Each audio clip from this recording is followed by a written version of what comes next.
Hello. We'll go ahead and start this. My name is Sharon Roberson, President and CEO of the YWCA Nashville and Middle Tennessee. I welcome you today to the YWCA's November Stand Against Injustice Lunch and Learn.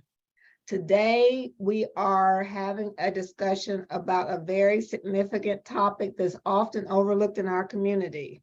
This is anti-Semitism in our day. Let's start off. When hate speech is sanctioned, when authority even sanctions hate speech, when valid speech is silenced, people are not able to voice valid concerns. Where do we end up as a community? Today, you are joining us for an important conversation about the rise of anti-Semitism in our day. We've gathered experts to discuss the disturbing rise in anti-Semitism rhetoric and real incidents in our community. Hear why this is happening in 2022 and what can we do together to combat this hate. We do know what happens when people turn a blind eye to this sort of rhetoric. We do understand, for those of us who are history scholars, what happens next. And we are hoping that we will move forward so that we can avoid the pitfalls of others. According to the International Holocaust Remembrance Alliance, anti-Semitism is a certain perception of Jews which may be expressed as hatred toward Jews. This is a quote. Rhetorical and physical manifestations of anti-Semitism are directed toward Jewish or non-Jewish individuals and or their property, toward Jewish community institutions and religious facilities. Those who monitor and combat anti-Semitism incidents and activities say that it is on the rise. Experts also claim that in the current climate, the oldest hatred in the world is becoming normalized. Anti-Semitism is a core ideology in white nationalist movements and was the cause of the domestic terror attack on the Tree of Life Synagogue in October 2018 that claimed 11 lives. It also drove extremists at the 2017 Charlottesville Unite the Right protest. So this is today, this is 2021, and thank you for standing with us. A few months ago, and maybe a few years ago, if you count the COVID years, a dear friend and well-respected member of the Jewish community in Nashville, Felicia Anchor, asked me to tackle this subject. And I knew that it was significant, and I knew that it was a voice that needed to be heard. But even more now so than even when we first had this discussion, things have actually gotten worse, which is so unfortunate and so awful for us as a thinking community. Today, we brought together this group of panelists, and they're going to be talking about these issues. And I want everyone to take away from this, whatever position you have, to be better educated, because speech is harm when used improperly. And when you have sanctioned speech, when a governmental sanction of certain speech becomes very negative, it can become dangerous. And we've seen this happen before. We want to thank Nissan Foundation for making these webinars possible and free. This conversation, we hope, will build community, spark dialogue, and build a consciousness of legacies of discrimination and oppression. I would like for each of the panelists to introduce themselves and tell us why it's important for us to have this conversation. I'll start with Felicia. Well, good afternoon, everybody. Sharon, once again, I'd like to thank you for being my friend, but also for being such a wonderful colleague and hearing my concern about this issue of anti-Semitism. As we begin this conversation, I feel it's necessary to give full disclosure. The impact of anti-Semitism is real for me. I lost almost my entire family to the Holocaust, and my parents, who were survivors, were slave laborers for almost a year in the Nazi armaments factories. They survived because they were young and strong and could work hard. And the only reason I'm here is because they were still alive when the Holocaust ended.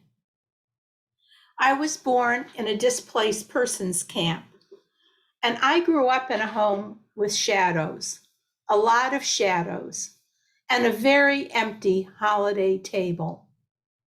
Those impressions never leave you, and they impact who you are and how you see the rest of the world. I don't want this to happen again to anyone, and that's why I've committed a great deal of my life to the issues of social justice. We know there is plenty of suffering to go around, and this conversation that we're going to have today doesn't mean to diminish anybody else's concerns, anybody else's experience, anybody else's truth. But this is our truth. And the truth is that each day, as we see the rise of anti-Semitism and the opportunity for people to walk around with Camp Auschwitz t-shirts, the opportunity to say that we need to be replaced, the opportunity to say that Hitler didn't finish his job. I am a mother and a grandmother. I feel I have to have an obligation to push this conversation forward and to ask my good and caring neighbors to join me in that effort. Well, thank you, Felicia. How powerful. All right, next I'll ask Rabbi Laurie Rice to introduce herself. And also, I know that people should know this, but I always want to take the opportunity to educate while we have the conversation, because in our pre-meeting, Felicia said some people don't even know, don't even have Jewish friends. So can you explain, first of all, the rabbi, how the rabbi fits within the Jewish faith, and then introduce yourself? You're muted. I mean, how long have we been at this that I still am muted? And Sharon, I noticed that you said it was 2021, and I think we all just don't even realize that it's been 2022 for about 11 months, and we don't even know where that year went. So thank you for having me here. I think the Y plays such an important role in our community in Nashville. We're so lucky to have your leadership and the Y in general, the YW, I should say. So a rabbi translates literally that Hebrew to teacher. So you think about the clergy role in various religious traditions. You have an imam in Islam, pastors, ministers in the Christian denominations, and the rabbi is the spiritual leader in the Jewish tradition. I'm part of the Reform movement, which is a more liberal arm as far as denominations go in Judaism. And women have served in rabbinic roles since 1972. In the conservative movement, interestingly, since 1986. And even in the modern Orthodox movement today, we have the ordination of women rabbinic leaders. Our very own community member, Daniela Pressner, is a rabbah ordained by the Maharat Institute. She is our head of school at the Akiva Jewish Day School. So I'm very honored and feel privileged and proud to serve in this role. And I'm one of the senior rabbis at Congregation Micah here in Nashville. This conversation is important to me for all the reasons that Felicia mentioned, and because I'm in the business of creating community and making sure that people feel loved and as though they belong. And anti-Semitism is the antithesis of that, of belonging and feeling loved. Just for statistics' sake, 10 years ago, the number of sort of anti-Semitic reported cases in the United States was somewhere in the 900s, which is still incredibly high by anyone's estimation. This year, it is already in almost 2,800 is the number. So the escalation is fourfold. And I think it was either you, Sharon, or Felicia, who talked about sort of the normalization of anti-Semitism. And if I could quote the very funny and fellow tribe member, John Stewart, who said, "The truth is anti-Semitism has been quite normalized for thousands of years." So the question for us today is, why are we seeing this uptick in anti-Semitic violence and hatred? Well, that's sort of a double negative there, but and I would suggest an interesting sort of sociological phenomenon, and that is that as American Jews in particular, and I'll just speak to sort of the American Jewish experience because we are Americans and some of us are Jews living here, is that we are really feeling the heat from both the right and the left. So white supremacists have already been mentioned. This notion that those sort of on the right, which is kind of white supremacy, do not favor us. Part of that is that we look white, and there's a sense that we're trying to pass ourselves off as white when they don't consider us to be pure white at all. And so it's this, who do you think you are? You're surreptitious, you're manipulative, you are sneaky and seedy. And so there's that sense that we get from the right of, you're interlopers, you don't belong, you're not white, don't pass yourselves off as though you are. And then from the left, we are also taking this sort of heat of, you look white. How marginalized could you be? You don't wear your ethnicity in the same way on your skin. You don't face the same kinds of obstacles and bigotry that our fellow Americans of brown or black or non-white skin face on a daily basis. How could you possibly know? You cannot possibly be as marginalized or oppressed. And then there's this sort of caveat of Israel as well, which makes it very difficult, I would say, on both ends of the spectrum for American Jews in many ways. And so that, in addition to sort of a carte blanche opening of the hatchet doors to all sorts of hateful and violent behavior, really since 2016, that came from, sort of the top down, from the top nationally, this sort of anything goes, and maybe you can write it off as it's just talk, but talk leads to action and action leads to violence. And that's where we get stuck. I do think that most people are very well intentioned. And to Felicia's point, there are many people who've maybe never met somebody from the Jewish community before.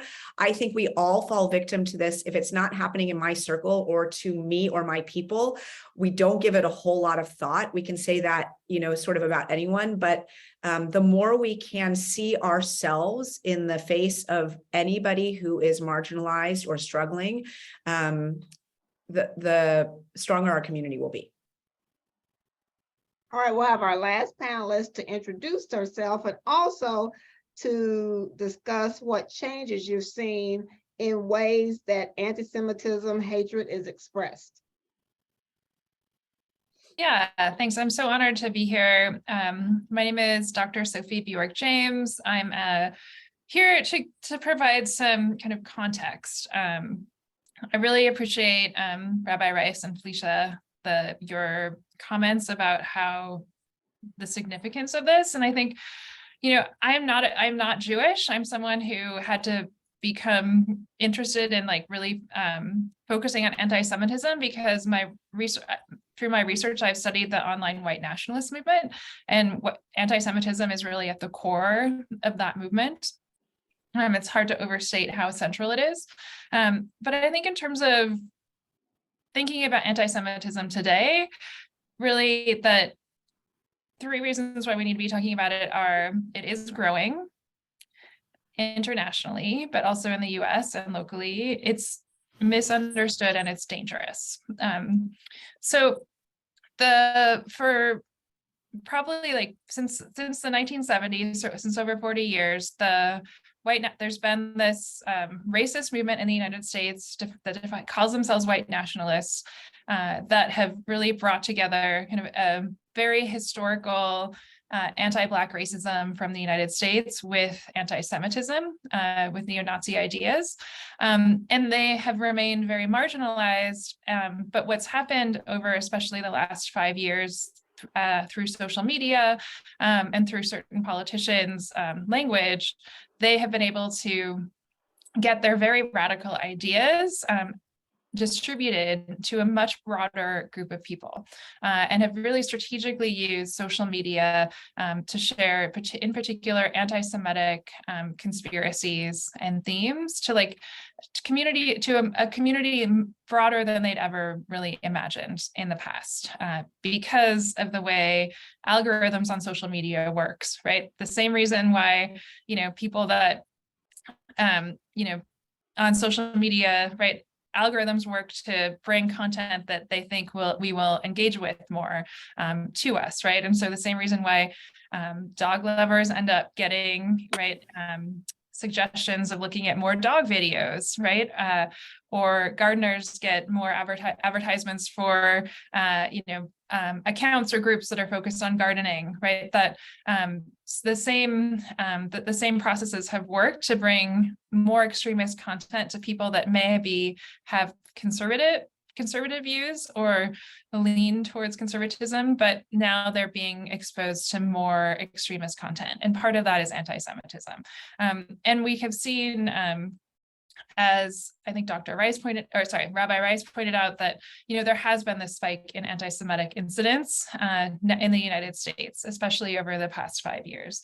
And our data on those is actually terrible. The Biden administration has been attempting to fix some really fatal flaws in our hate crimes reporting. Right now, hate crimes are reported by local police departments, have to report to the FBI when an incident or crime involved hate, and they underestimate them by an almost like a profound extent, like probably 90% of incidents that could involve some amount of hate or intimidation are not actually counted as such. And so the numbers are really, our data in terms of how many hate crime incidents occur is really inaccurate and underreported in the United States, and that's a huge problem. But so it is, anti-Semitism is growing. My second theme is that it's misunderstood. Part of that is has already been covered, right? In terms of, because many Jewish people in the United States present as white, then the prejudice directed at Jews is often misunderstood by people outside of that community because of the reasons that were already discussed, that so much of our understanding of prejudice in the United States is about race and skin color. And so if many Jews are presenting as or seen as white, then there can be a misunderstanding about, well, how can they experience prejudice, right? But there's also this misunderstanding because I feel like there's a lack of understanding of the centrality of anti-Semitism and white nationalism, and that this is a marginal, very small movement that is very committed to spreading these ideas on social media, and they've had a really significant impact in spreading those ideas, and that's really their focus. But that misunderstanding is a serious problem, because for me, one of the most important ways to counter anti-Semitism is to create coalitions with other people targeted by far-right violence and intimidation. And it can be hard to build those coalitions when there's a lack of understanding of the problem. And the third point is it's dangerous, right? We've seen a few incidents like the Tree of Life shooting that happened in 2018, but there's so many other incidents of individual harassment, of attacks on Jewish businesses, on synagogues, on threats to Jewish daycares, that because of the way that anti-Semitism functions in white nationalism, it's really the gist of the conspiracy is that Jews are blamed for every threat that white nationalists perceive as threatening the United States. So Jews are framed as being responsible for multiculturalism, for immigration, for the civil rights movement, for the feminist movement, for the LGBTQ plus movement. And so what that does is it also really connects anti-Semitism with many other forms of prejudice, but blame, and I think we can see that very clearly in the Tree of Life shooting. Like, it wasn't just the Tree of Life synagogue wasn't just targeted because of it was a Jewish space, but also because they were supporting refugees. And so it fit into this conspiracy that Jews are actually trying to bring refugees into the United States, right? As opposed to, right, there's a Jewish ethical position that supports, that calls for support of people in need, including refugees. And so I think that it is growing, it is misunderstood, it is dangerous, anti-Semitism. But I think that I'm going to end with what, as someone who's been studying white nationalism, but also opposition to white nationalism, I think one of the most important things that a community can do is have events like this one, which are educating about the threats and about the context, but that there also needs to be really these coalitions of affected communities, that it's, often when Jews are targeted and because of anti-Semitism, there's often other groups that are targeted in the same community. And that some of the most, I think, effective ways to counter anti-Semitism is to build these coalitions and provide support for other targeted communities as well. So I'm going to end there. All right, and I was going to ask Felicia a question, but she's left just a minute, so okay.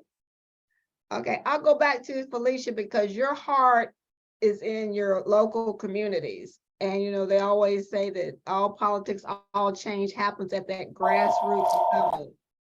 Let me ask you this. We've had several highly publicized anti-Semitic incidents by celebrities in our community. And we see those at the national level, and we talk about the national situation. Let's see, how does that impact the local Jewish community here in Nashville, Middle Tennessee? Are you asking me?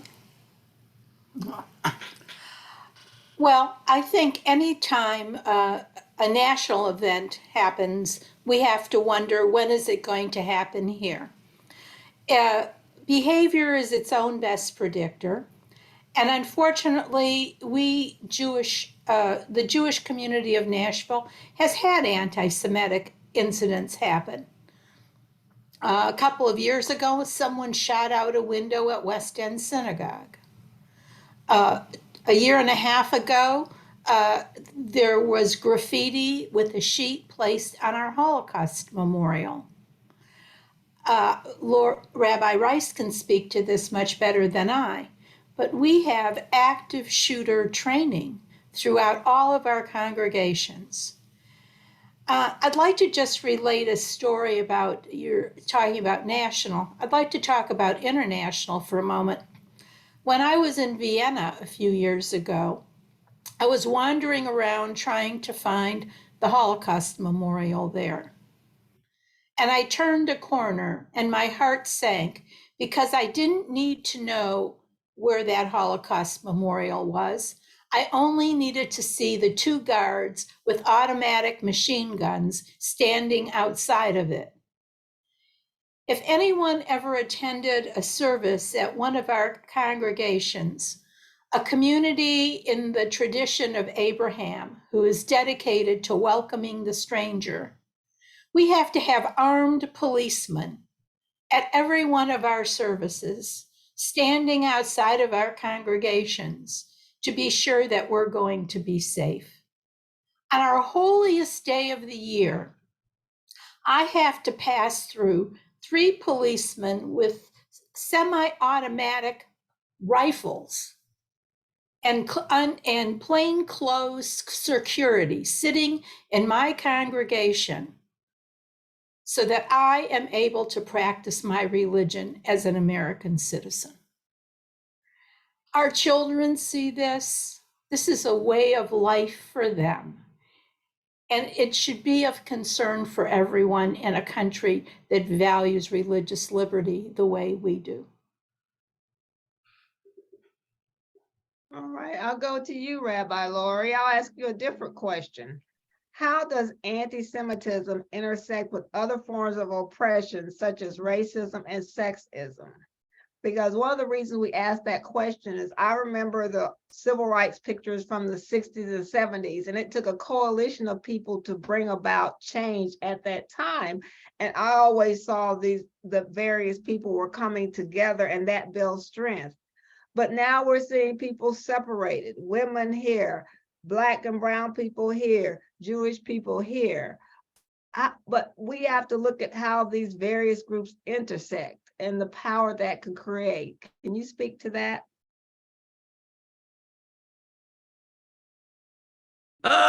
Yes, I'd be happy to. I mean, look, I think intersectionality is so important, but it's controversial, right? Because there are some who feel like we can't partner with somebody who does not 100% align with all of our values and of all our commitments. And I think that if we take that approach, it's going to be a really hard time finding partners. So an example I would give is, we as a Jewish community here in Nashville are very blessed and lucky to have a very strong relationship with the Muslim community in Nashville. The religious leadership, both in the Muslim community and in the Jewish community, are more than just cordial. We've had dinner in each other's homes. We partner on all sorts of initiatives. And sometimes those are the first folks that we reach out to because unfortunately they've experienced similar sort of religious bigotry for different reasons. And we know how that feels. And they know our feeling as well when it happens to us. But that being said, if I sit down with my friend Imam Osama, there is much that we disagree about with regards to the role of women in our traditions and other social issues that I would say I, as a member of a liberal Jewish community, find very important and hold dear, and it's very different for his community. But the things that we do agree on are incredibly important, and that is, seeing the divine in all people, the value of human dignity and respect, regardless of how you pray and to which God you pray. So I think when it comes to intersectionality, we have to be willing to say, no, we don't see eye to eye on every single issue, but here's what we do agree on. And these things that we agree on are most important. And the others are details that can be discussed, over tea or lunch or whatever have you. So that's one thing. I think another is that we are really good at measuring each other's plights. And so we might say, you have no understanding of what our community goes through, what our people endure day to day. You can't be a partner, you can't be an ally because you can't understand.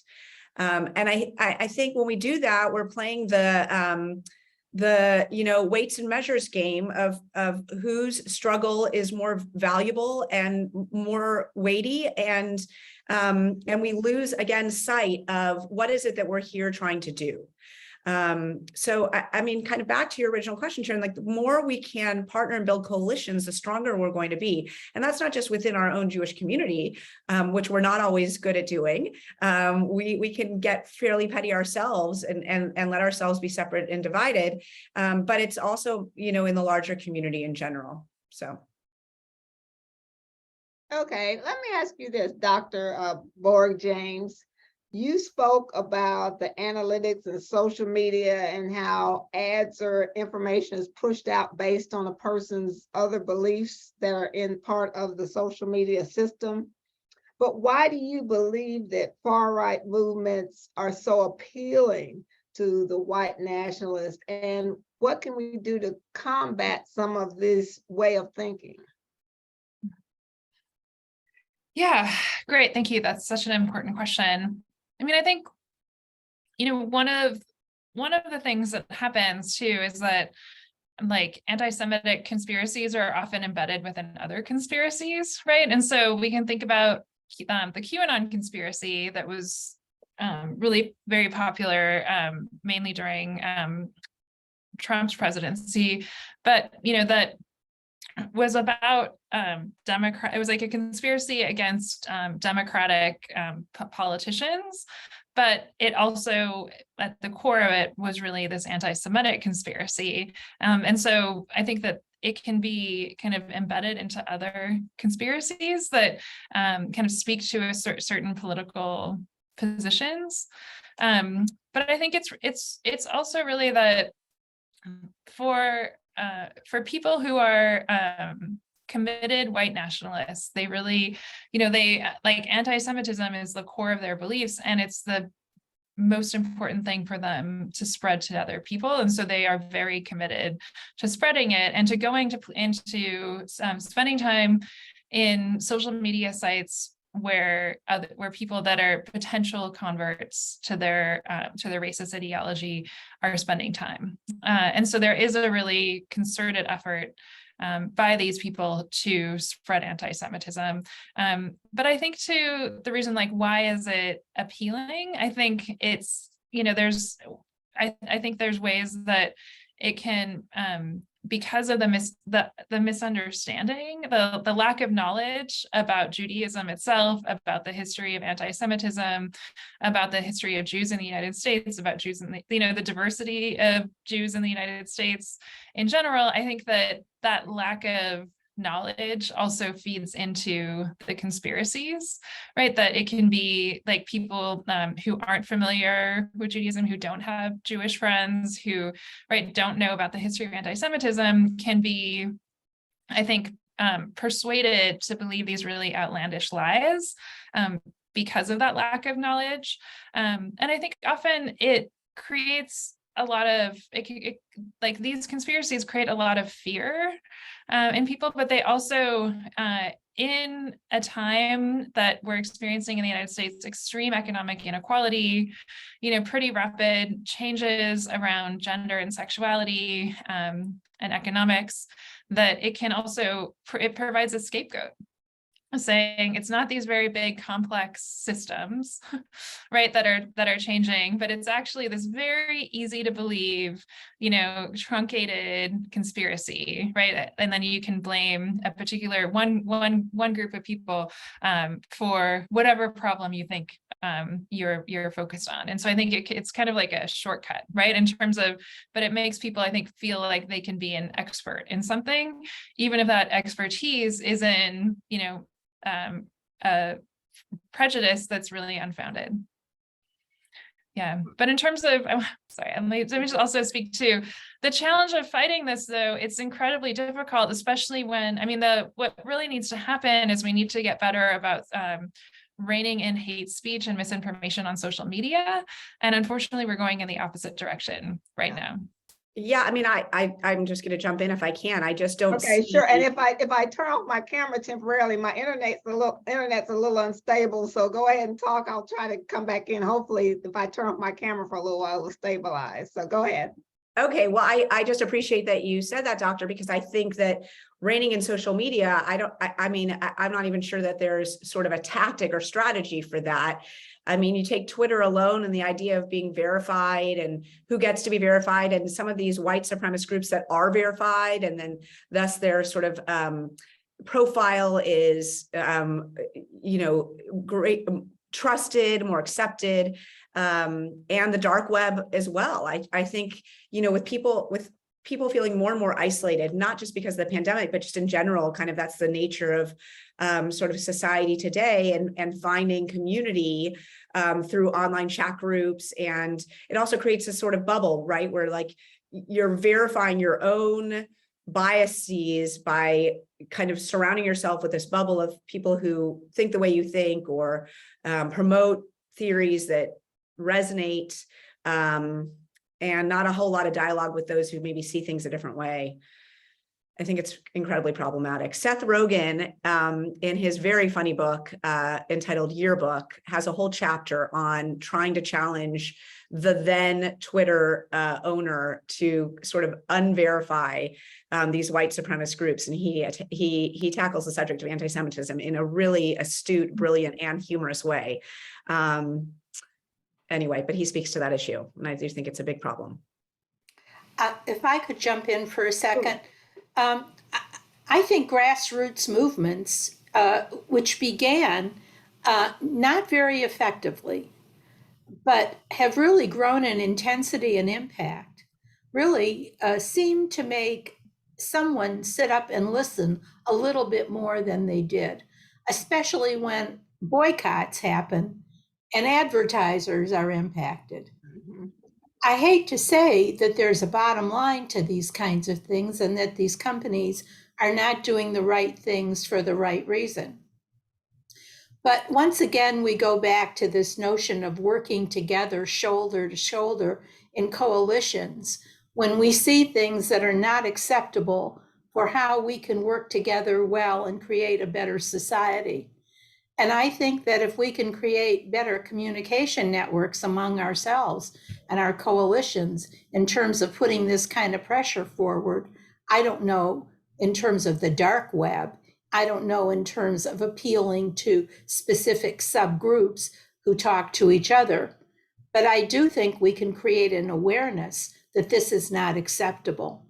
When students come to visit the Holocaust Memorial here in Nashville, one of the things we try to tell them and ask them to consider is, are they going to be a bystander or an upstander?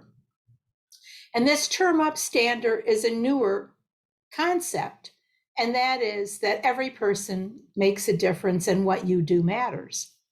And so if we can convince people that in the face of injustice or inappropriate language or something that they just believe is BS, maybe they could stand up. Maybe they would have a way to reach together and create an impact. I might be an idealist, but I certainly hope that we can begin a seed of that conversation, at least for our own community.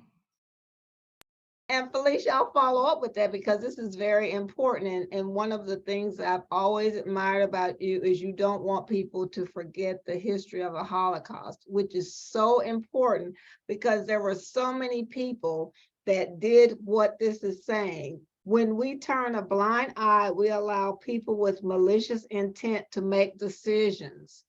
I want you to really emphasize that point again for this audience, because we cannot turn a blind eye, because there were many people that failed to believe, that did not want to believe, that did not recognize right was right, something that was right in front of their faces.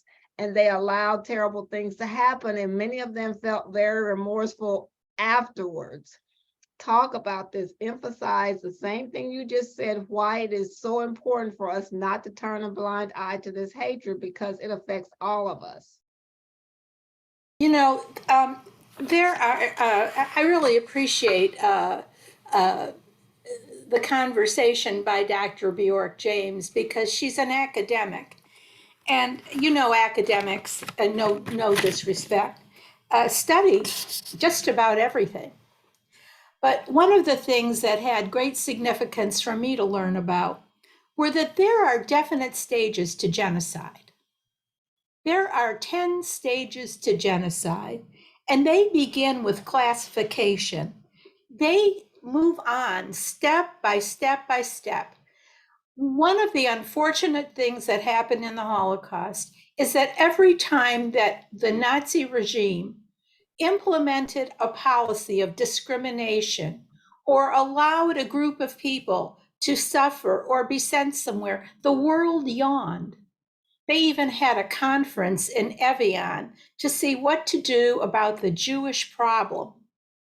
And nobody responded except 2 small countries. Hitler knew then, if no one else cared, he had the power and the ability to do whatever he wanted. We cannot let that happen in our country, and we are supposed to be the leader of the world. And so we need to be aware and help other people know it can happen in their country. Many times I say, when we began this 21st century, we all hoped that it would be a time of understanding and caring. But circumstances made it different. We didn't expect a pandemic. We didn't expect economic turndowns. We didn't expect drought. We didn't expect all of these things. But unfortunately, the thing that managed to persist itself was how we managed to discriminate and turn our backs on other people. And so I don't think we can say it enough times. I think each of us have said it in our own ways, including you, Sharon, who's so committed to that. And so if we walk away thinking that in some small way we can be an upstander, maybe we'll take the first step to a different kind of world. Right, Dr. Rabbi Laurie Rice. Sorry, I'm getting two people commingle. I'll go with you next. I want you to think about that statement again and give us your thoughts. When we turn a blind eye, we allow people with malicious intent to make decisions. Yeah, I thought a number of things as you read that statement and as Felicia spoke. The first is that I remember being in Amsterdam with my 3 kids. My daughter must have been 13 at the time, and all over Amsterdam, I saw them in Italy as well, where Jews were taken away from their homes. Sometimes they have a plaque in the ground on the street with the name of the person who once lived in that apartment or home. And my daughter saw all these plaques on the street in Amsterdam. And she said, "What are these?" And I explained what they were. And she said, so innocently, it made me cry in that very moment. She said, "Why wouldn't the neighbors have stopped it?" She just couldn't understand. It made no sense to her. And I think for me, and this is part of the conversation I had at lunch I was telling you about the other day, Sharon, is for me, I think as a rabbi, of sort of the theological implication of how we were created. We like to talk about that we're reflections of the divine, that we were created in God's image, all of humanity. And we Jews tend to quote that all the time. The Hebrew is B'Tselem Elohim, that we're created in God's image. And yet we somehow were created in this divine, amazing image. And we're so flawed in that we can see bigotry, racism, marginalization happening right in front of us. And again, if it's not happening to us or to our people, we so quickly and easily can move on. And I have to think, if I'm able to do that about other groups, surely so many people are doing that about me as a Jew or my community. When George Floyd was murdered, it was a moment that was different than all other moments because we didn't have anywhere to go or anything to do. We were stuck in our homes and we watched that video over and over and over again. And we thought, how can we allow this to happen in America? And I think many of us thought that would really be sort of the moment that turned the wheel, that instigated national change. And yet we just had a young Black man murdered on right by Dickerson Pike the other day behind the First Adventist Church. And we won't hear anything about it in another day. Most people don't even know.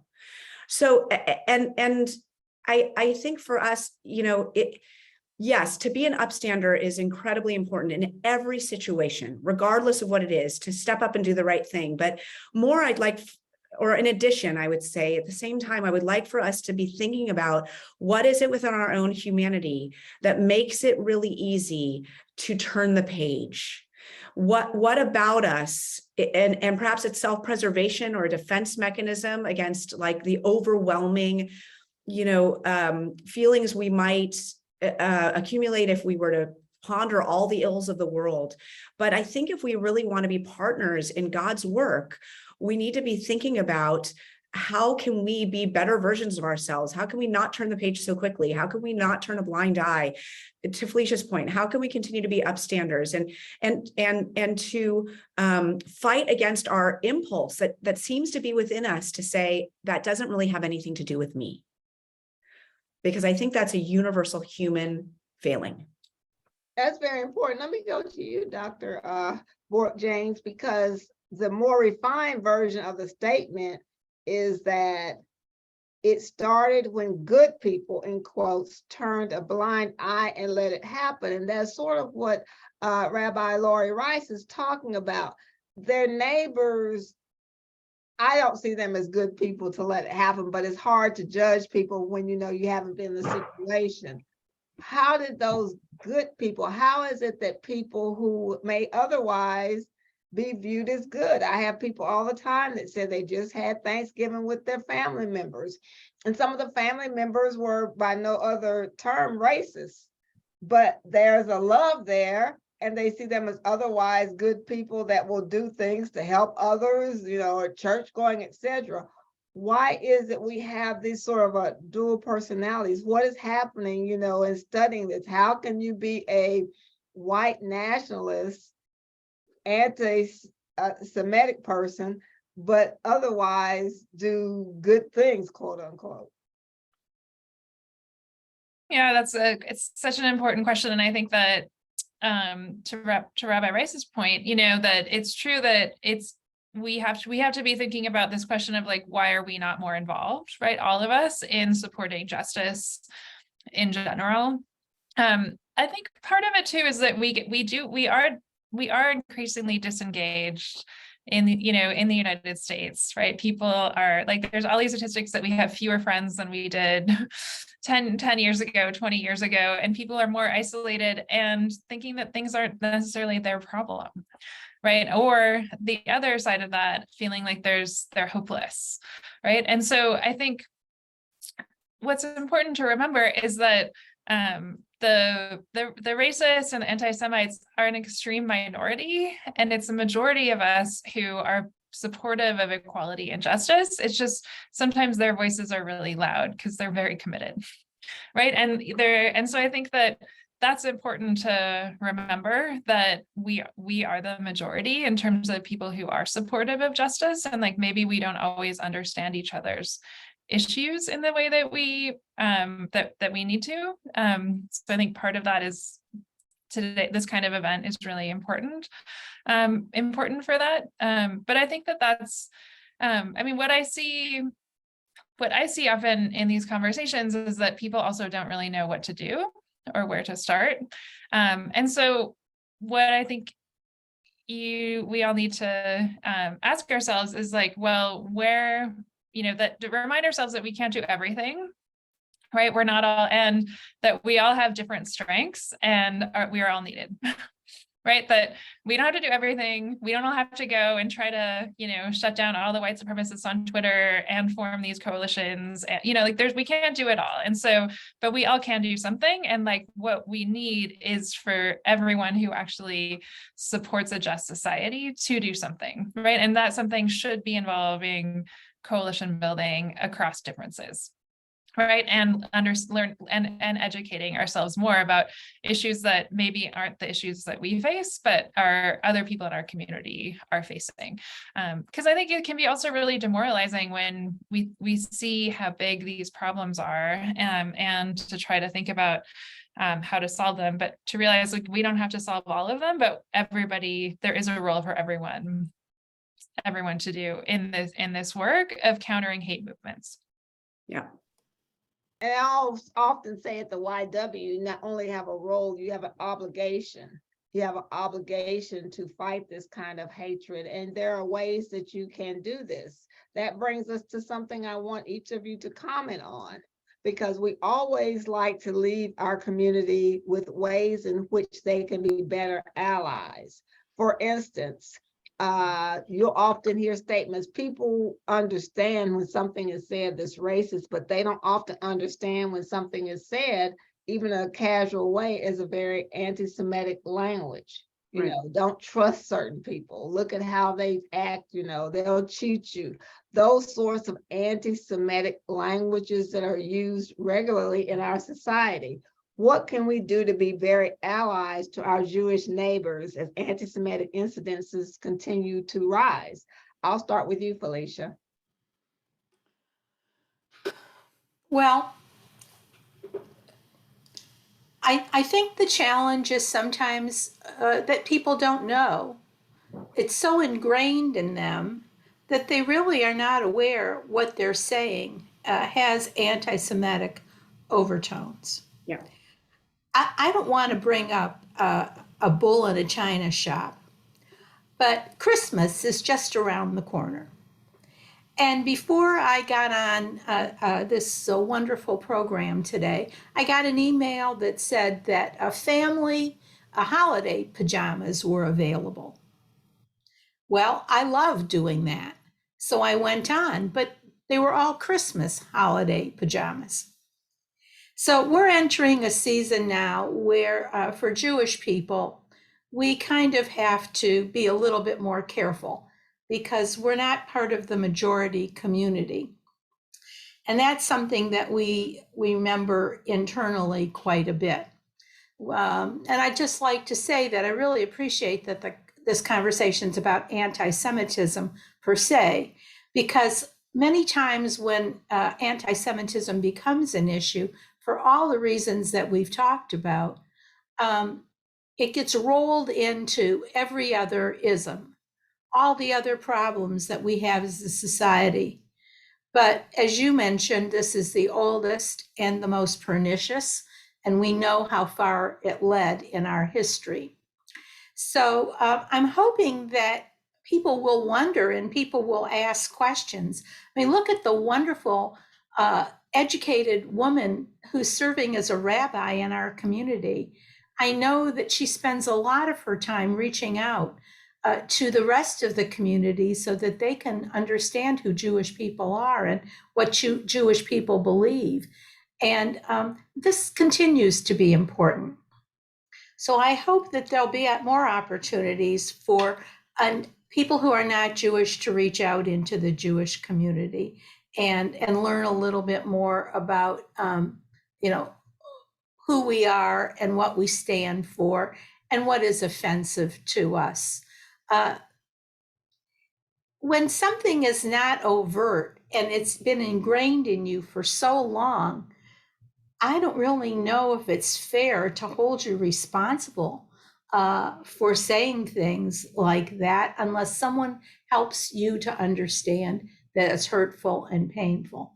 So I would say that we have a lot of work to do, but that the first step is this recognition of anti-Semitism as a serious concern for our community and for everyone around us, and to be recognized at the table as a serious concern, a concern about discrimination, about scapegoating, about dismissal in terms of who we are as a minority community living in the United States. So today is really an amazing step in that direction in terms of recognizing it so that we can begin to address it. Thank you. And Rabbi Laurie Rice, give us some, you specialize in bridging, building bridges between various religious leaders in our community, but what can we as members of the Nashville community do to be better allies with the Jewish community?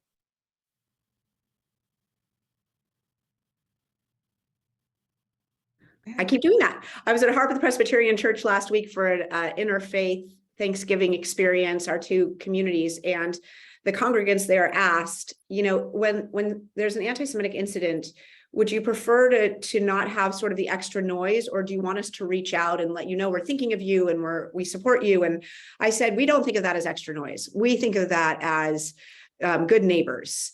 So I think just being good neighbors. And I also, first of all, I would second everything that Felicia said. And the only thing I would add to that is we have to not be scared to sort of lean in and know that we may not have the right language or say the right thing, but the intention means everything. So if we can convey our concern and desire to be supportive, and we can ask, how can we do this? How can I be a good friend, a good neighbor, a good ally? Then if you don't have the exact right phrasing or the exact right words, we'll learn them. We'll learn the narrative, we'll learn the stories, we'll learn the wording, but that sort of hesitancy that keeps us apart from one another because we don't want to offend, or we feel like we don't have enough information, keeps us distanced and isolated. And those who are trying to perpetrate violence and hatred, they're banking on that. They're banking on us not connecting with each other and not supporting each other. So we need to do the opposite, even if it means it puts us in a little bit of a vulnerable space to do so. I had someone come up to me at the gym and say, what are the signs in my neighborhood that says we stand with our Jewish neighbors? And it gave me a great opportunity to just sort of explain what that was about. Again, I think, especially because we don't overtly wear our distinctiveness on our skin at all times, there is a misperception that the Jews are really probably doing fine. And some of those conspiracy theories you hear, maybe there is a tinge of truth to them. So just the more we can lean in to any cultural or religious group that's not our own, and just say, I might make a mistake, I might step on my own toes, but that's okay because I'm coming with an open heart and good intention. Okay, Dr. Bjork-James, I'm one of your students. I'm hearing about all this anti-Semitism, white nationalism. And I say, I want to do something, Professor. What can I do? What do you tell me? Yeah, thank you so much. So I think the first is really to educate yourself on these issues and some of that history. And I think, I mentioned this earlier, but what Nashville is missing is really like a good coalition that's tracking hate crimes and and bringing impacted communities together, right? I think that it's important to focus on that those kind of organizations can provide that kind of education, that networking.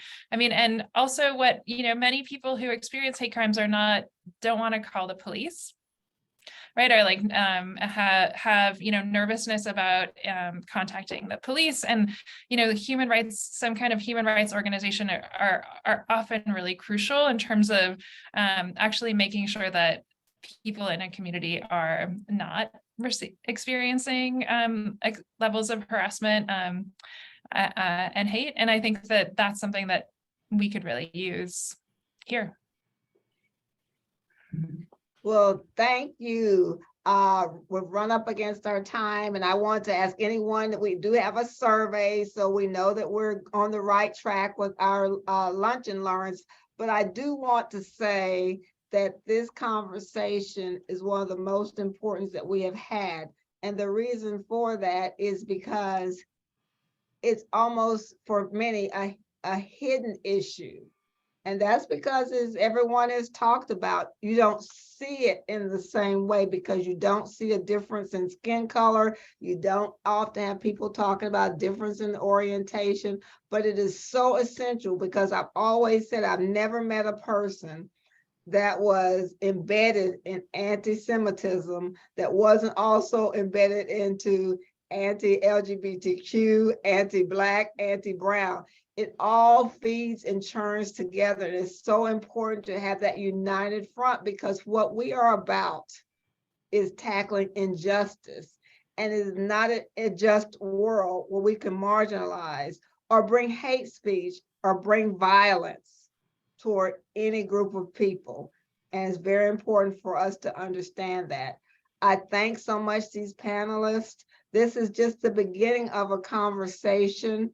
I know that they are all people that you can reach out to if you want to learn more and want to understand more, and do your own research, and don't just accept what someone says in social media is a lie, because anyone that has a denial of this reality is someone that we need to really educate yourself.